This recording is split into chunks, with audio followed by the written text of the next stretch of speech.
기억하지 못하는 것의 비극. 누구나 한 번쯤은 익숙하지 않은 곳에서 눈을 뜬 경험이 있을 것이다. 지나치게 취해서 친구 집에서 잠이 들거나 엄청난 피로감에 기절하듯 잠에 빠져든 경우. 하지만 지금 내 상황은 분명 그런 단순한 상황은 아닌 듯 보였다. 적어도 차디찬 지하실에서 기억이 날아간 채 머리에 피를 흘리며 쓰러져 있는 상황이 정상적인 상황일 리 없다. 게다가 주변의 사람들이 피투성이가 된 채로 쓰러져 있다면 더욱더. 마음 같아서는 당장이라도 이 자리를 벗어나 도망치고 싶었지만 상황이 상황이니만큼 좀 더 침착해지기로 했다. 우선은 차분하게 기억을 더듬어 보았다. 내 이름? 박정훈. 이름은 쉽게 떠올릴 수 있었다. 나이? 28. 아니, 29. 그래, 29이다. 한참 동안 기억을 떠올려 보려 했지만 내가 기억할 수 있는 것은 딱 이 정도였다. 지금 상황을 비롯한 모든 것이 전혀 기억이 나질 않았다. 난 정수리의 상처를 조심스레 만져보며 주변을 둘러보았다. 제법 큰 저택의 지하 창고인 듯 보였다. 창고로 쓰이는 듯 한켠엔 온갖 잡동사니들이 가득 들어차 있었고 내 주변으로는 몇 명의 사람들이 피를 흘리며 아무렇게나 쓰러져 있었다.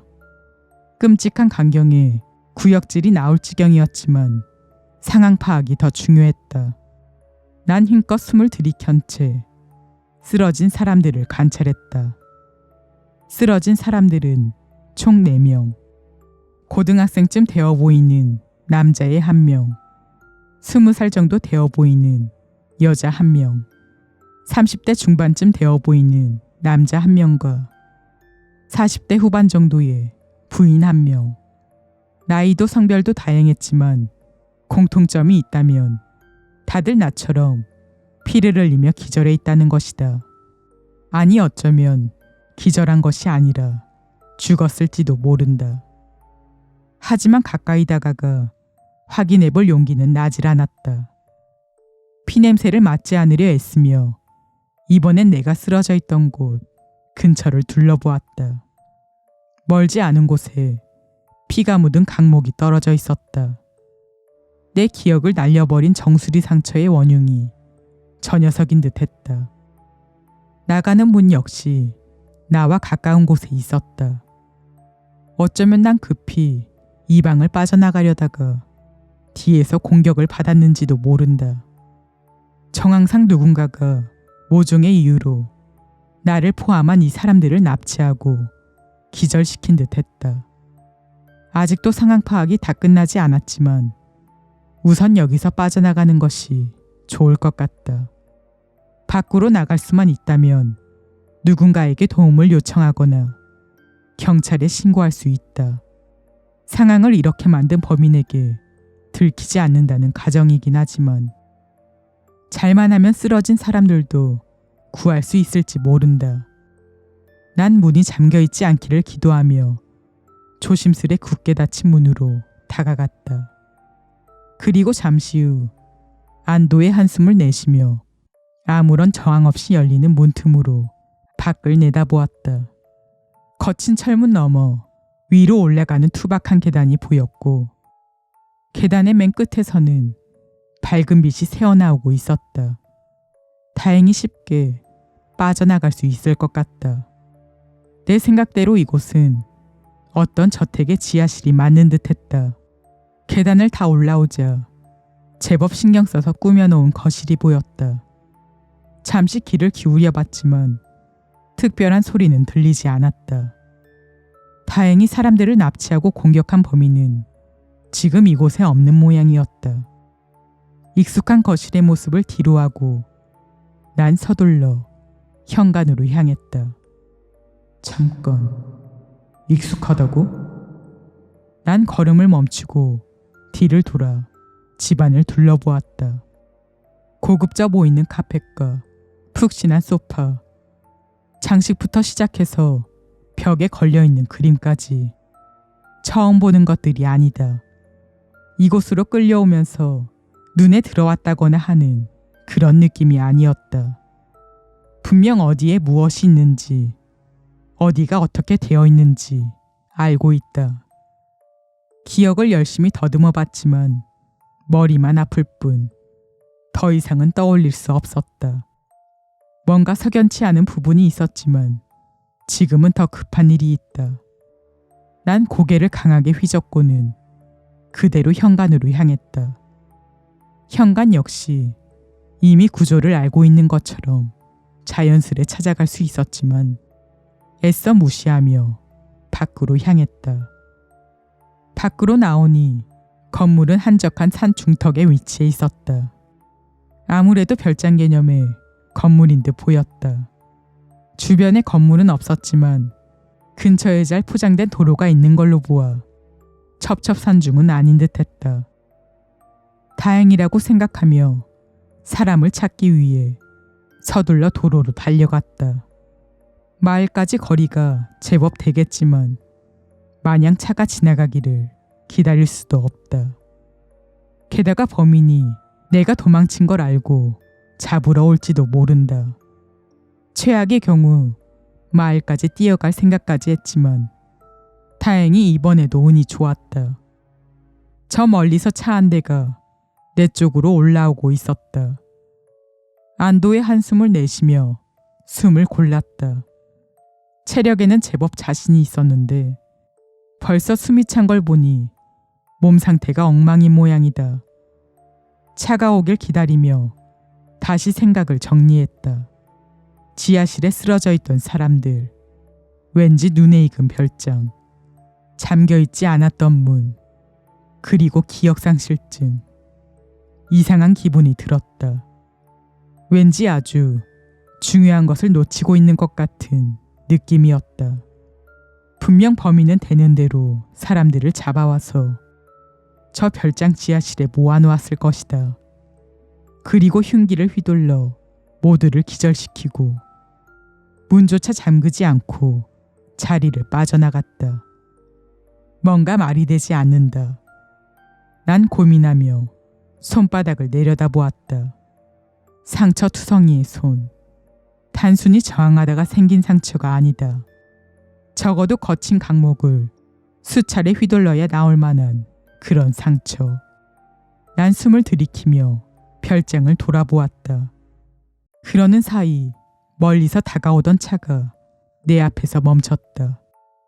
무슨 일 있으세요? 도와드릴까요? 선해 보이는 인상의 청년이 창문을 열고 내게 말을 걸어왔다. 피로 얼룩지고 엉망이 된 내 상태를 보고 차를 멈춘 모양이다. 난 아무런 말도 하지 못하고 별장과 내 손만 번갈아 쳐다보았다. 어디 다치신 것 같은데 병원에 모셔다 드릴까요? 아니면 경찰 불러드려요? 경찰이란 말에 난 반사적으로 몸을 돌려 전력으로 도망치기 시작했다. 저기 잠시만요. 남자의 부름을 무시한 채 난 있는 힘껏 달리며 생각했다. 내 생각은 처음부터 잘못되었다.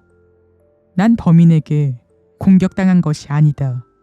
그저 희생자들의 저항에 부딪힌 것뿐이었다. 어지러운 기억들 사이로 누군가의 머리를 내려치는 내 모습이 생생하게 떠올랐다. 아저씨, 조심하세요.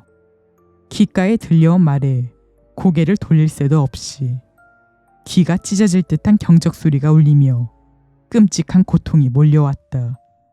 정신을 차려보니 구급차 아니었다. 어떻게 해서든 다시 도망쳐야 한다는 생각뿐이었지만 더 이상 몸이 움직이질 않았다. 옆에서는 구급대원인 듯 한 사람이 무전기로 보고를 하는 소리가 들려왔다. 네, 교통사고입니다. 지금 의식은 없는 상태고요. 환자는... 구급대원은 손에 지갑을 들고 있었다. 아무래도 내 품속에 있던 걸 꺼낸 듯 했다.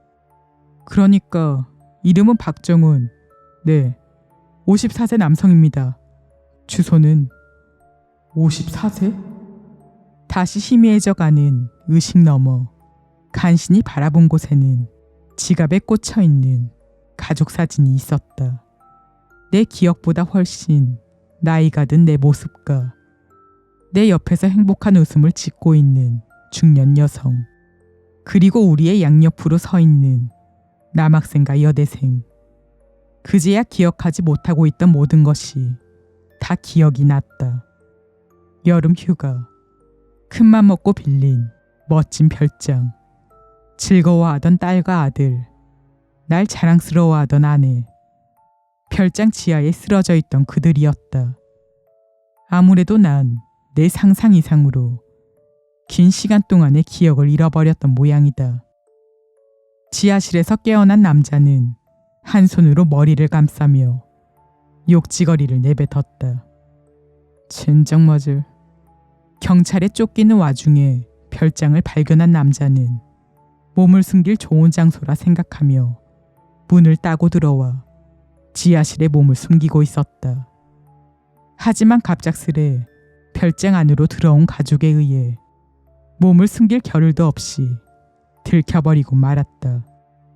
살인죄로 공개 수배가 내려진 남자가 할 수 있는 것은 딱 하나밖에 없었다.